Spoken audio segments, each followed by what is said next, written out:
রাজনৈতিক দলেরা যে কথা বলছে যে তারা ছাড়া সমস্যার সমাধান করা সম্ভব না, তারা তাহলে 53 বছর সমস্যার সমাধান করে নাই কেন?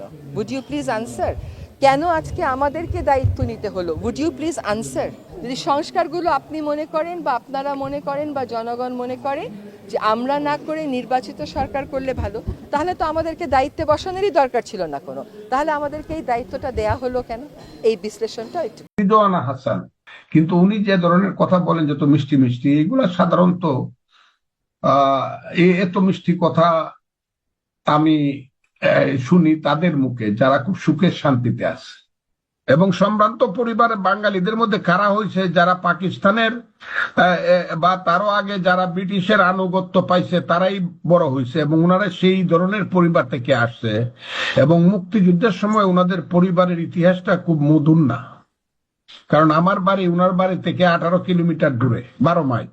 আর আমার হবিগঞ্জ আমার বাড়ি থেকে 12 মাইল, আর কিশোরগঞ্জ আমার বাড়ি থেকে হলো 25 মাইল। আমি যে জেলার লোক, কাজে হবিগঞ্জের খবরটা বাতাসটা পূর্ব দিক থেকে প্রথমে আমার বাড়িতে এসে ধাক্কা দেয়। এবং আমি মুক্তিযোদ্ধা কমান্ডার বলে আমি জানি হবিগঞ্জে কারা কারা দালালা ছিল, রাজাকারা ছিল, আলবদরা ছিল, এবং কত মানুষ আমার পায়ে ধরে বাঁচবার চেষ্টা করছে। রিজওয়ানা হাসানদের পারিবারিক মুক্তিযুদ্ধের ইতিহাসটা খুব সুখকর ইতিহাস না। উনি যদি বলেন যে উনাকে আসতে হয়েছে 53 বছর পরে, উনার কাছ থেকে আমরা কিছুই চাই না। উনি কে? উনি ঠিক করে দিব আমাদের কে উনি? Who is she what contribution she has got for the nation? কি তার কখনো উনি কবে রাজনীতি করছেন?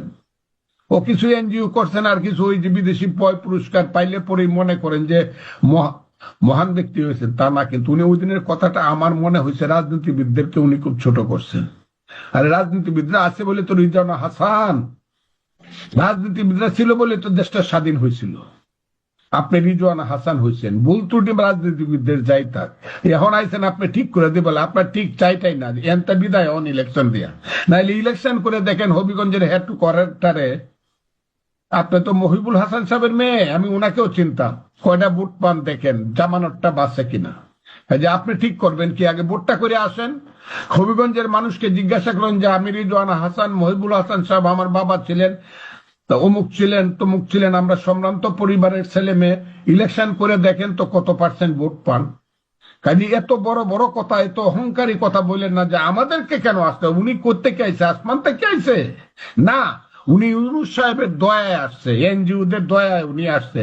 ইউনূস সাহেব যদি বলতো যে উনার যিনি, ইউনূস সাহেবকে যিনি ভাত রান্না করে খাওয়া, তাকেও উনি উপদেষ্টা করবেন, ইউনূস সাহেব পারত। যারা আজকে উপদেষ্টা যাদের ইতিহাসটা করে সাংঘাতিক কিছু গ্লোরি আছে, এটা ঠিক না।